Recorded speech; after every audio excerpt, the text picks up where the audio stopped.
가슴 수술을 하면 이제 이게 없던 거를 쑤셔 넣는 거거든요. 처음에 수술하면 완전히 돌덩이 같이 딱딱해지거든요. 낑겨가지고. 이렇게 헐렁헐렁한 거 밖에서 이렇게 만지는 건 아무 의미 없어요. 이게 낑기면서 만져야 되거든요. 그리고 가슴 모양이 이렇게 되는 게 좋잖아요. 근데 낑기니까 이렇게 돼요. 모양 변화를 보세요. 이거는 저항이 없을 텐데 이게 밖에 붙이는 거면 이 모양이 딱 되겠죠. 근데 안에 쑤셔 넣으면 이 모양이 되거든요. 이렇게 되거든요. 근데 그게 이제 시간이 지나면서 늘어나는 거예요. 그래서 자연스러워지는 거거든요.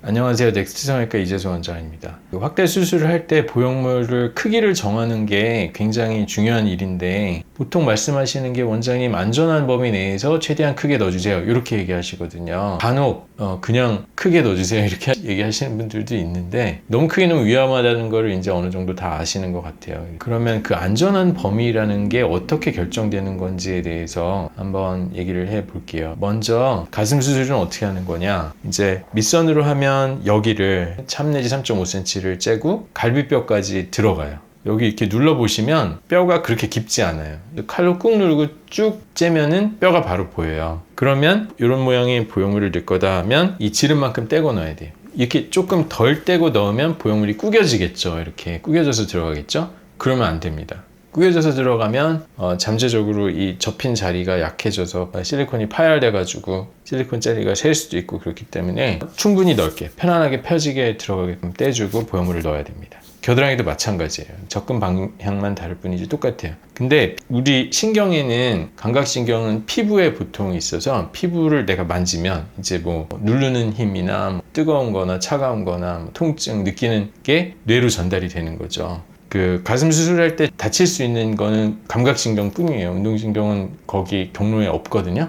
그러면 가슴에 있는 피부에 있는 신경은 어디서 나오냐면 여기가 전방 겨드랑이선, 후방 겨드랑이선, 그리고 중앙 겨드랑이선 이렇게 있으면 전방 겨드랑이선이니까 여기쯤이죠. 여기에서 4번, 5번 갈비뼈를 밑으로 이렇게 가다가 갈비뼈를 뚫고 나옵니다. 그래서 뚫고 나와서 막 가지를 치면서 그 가슴 피부에 분포하거든요. 근데 이렇게 떼잖아요. 그러면 갈비뼈 바로 위를 떼는 거잖아요. 그럼 여기서 너무 넓게 째면 걸리게 되겠죠. 신경이 이제 보일 때도 있어요. 꽤 굵어서. 그러면 이 보형물 지름이 너무 커지면 신경에 걸리니까 신경을 그러면 끊으면 되죠. 근데 끊으면 감각이 너무 많이 둔해지죠. 그래서 여기까지만 신경을 간신히 살리는 수준으로 방을 넓혀야 되거든요. 그래서 의사들이 병원 오면 자로 여기 복장뼈부터 여기 45도 그 전방 겨드랑이선까지 재요. 이 재는 이거를 흉곽 가로폭이라고 하는데 그 가로폭보다 이제 보통 조금 작게 넣는 게 안전하겠죠. 가로폭 예를 들어서 11cm다. 그러면 보형물은 10.5cm나 10cm로 0.5에서 1cm 정도 작게 넣는 게 보형물 지름을 작게 넣는 게 안전하다. 이렇게 우리가 의사들이 배우거든요. 근데 이 가로폭 재는 거가 되게 조금 주관적이 될 수 있어요. 그러니까 키 재는 거는 비교적 주관적이지 않잖아요. 객관적으로 나오고 잴 때마다 비슷하게 나오는데 그래도 키도 막 한 1, 2mm 정도는 차이가 날 수 있는데 이 가로폭은 45도가 어딘지가 되게 애매하거든요. 그래서 어떤 의사가 재냐에 따라서 되게 다르게 재고 같은 의사가 재도 아침에 잴 때랑 저녁에 잴 때랑 좀 다를 수가 있어요. 그래서 좀 경험이 좀 없는 분은 이 중앙부터 재시는 분도 있더라고요. 그러면은 똑같은 흉곽인데 되게 넓게 나오겠죠. 근데 그러면은 거기에 맞춰서 좀 작게 넣으시면 되고 넓게 재는 분들은 그러니까 본인의 경험에 따라서 신경이 어디서 나올 확률이 높다 이런 거 경험치와 자기가 재는 기준을 매칭시켜 가지고 하면 되는 거고 근데 째면은 안에를 째면 무조건 약간은 둔해질 가능성이 높아요.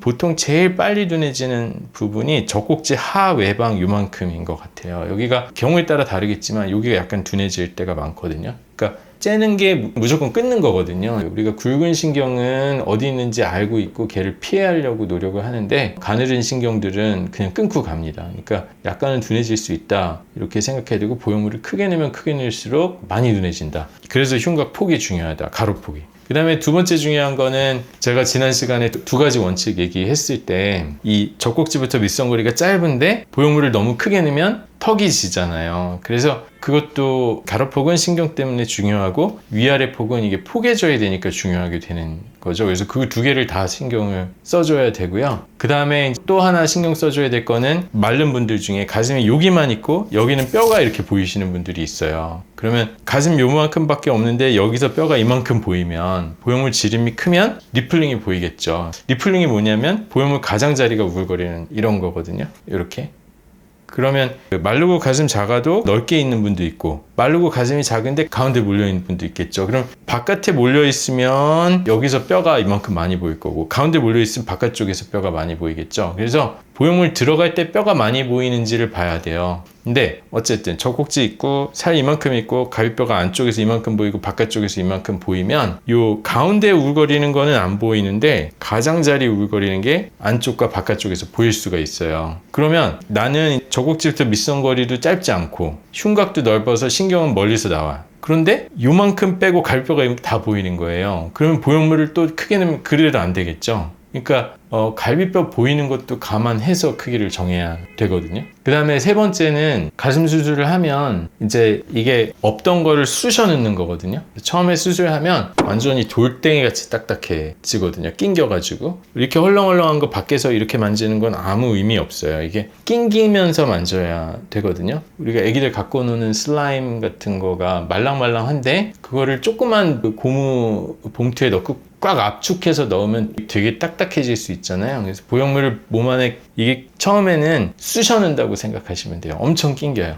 그리고 가슴 모양이 이렇게 되는 게 좋잖아요. 근데 낑기니까 이렇게 돼요. 모양 변화를 보세요. 이거는 저항이 없을 텐데 이게 밖에 붙이는 거면 이 모양이 딱 되겠죠. 근데 안에 쑤셔 넣으면 이 모양이 되거든요. 이렇게 되거든요. 근데 그게 이제 시간이 지나면서 늘어나는 거예요. 그래서 자연스러워지는 거거든요. 그래서 처음에는 수술하면 없던 걸 쑤셔 넣는 거랑 엄청 낑겨서 돌덩이 같고 땡그래 보여요. 물방울 모양이 아니라 땡그래 보여요. 그러다가 시간이 지나면서 가죽이 늘어나는 거예요. 마치 운동화를 내 원래 발 사이즈보다 작은 거를 사서 신었는데 처음에는 막 낑겨갖고 피가 안 통하고 저리고 그러다가 시간이 지나면서 운동화가 늘어나는 거잖아요. 그래서 이제 수술하고 나면 7주까지는 거의 큰 차이는 없어요. 그러다가 7주에서 3달 사이에 막 빠르게 늘어나거든요. 그래서 모양이 이랬던 모양이 이렇게 점차 변하기 시작하고 피가 통해서 저린 느낌이 좀 사라지고 손가락을 누르면 이제 약간 들어가기도 하고 처음에는 돌멩이 같다가 그렇게 변하는 건데 그래서 자연스러워지는 이유가 이제 뭐 자리 잡는 거 뭐 이렇게 얘기하시는데 자리 잡는다가 좀 추상적인 얘기 같고 처음에 되게 부자연스럽다가 자연스러워지는 이유는 가죽이 늘어나기 때문에 그런 거라고 생각하시면 돼요. 가죽이 늘어날 때까지 기다려야 돼.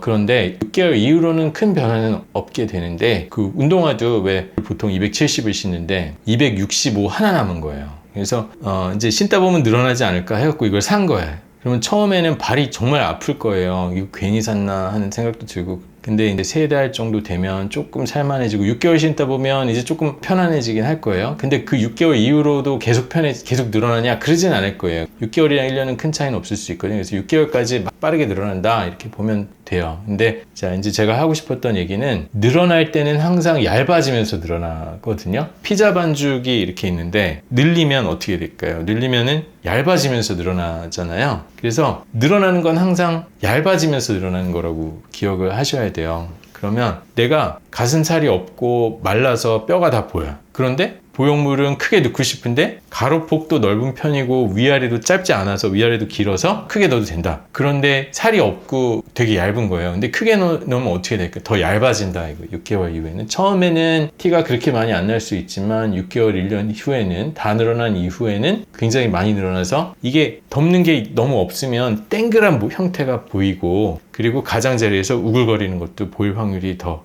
넓어지겠죠. 그래서 초반에는 리플링이 없다가 너무 크게 넣으면 나중에 얇아지면서 리플링이 보이게 될 수도 있거든요. 그래서 그런 것들을 다 고려해서 수술을 해야 돼요. 크기를 결정할 때는 자 흉곽폭만 보면 되냐? 안 되고 흉곽폭도 봐야 되고 위아래 젖꼭지부터 밑선까지 거리도 봐야 되고 그 다음에 뼈가 얼마나 보이냐. 그래서 그런 것도 같이 얼마나 살이 얇냐도 봐야 돼요. 그래서 무조건 뭐 내가 원하는 컵이 다 될 수 있을 거다 이렇게 생각하는 분들이 간혹 있긴 한데 근데 그런 건 아니다라는 것만 알아주시고 이제 그렇다고 특별히 고민하지 말고 그냥 병원에 와서 내가 원하는 크기만 뭐 피팅 해갖고 얘기해 주시면 돼요. 그러면 의사가 그거는 안 된다, 안 되면 안 된다라고 얘기를 해 줄 테니까 안 된다고 할 때 환자가 고집을 피우면 안 되는데 그게 환자 문제가 아니라 환자가 고집을 피우지 않게 환자한테 좀 이해를 시켜주면 되죠. 왜 안 되는지 설명을 해주면 되는 것 같아요. 그러면 다 이해하시니까 그렇게 해갖고 상의해서 안전한 범위 내에서 최대한 이쁜 가슴을 자연스러우면서 큰 가슴을 만들면 그렇게 하는 게 좋은 것 같습니다. 네, 감사합니다.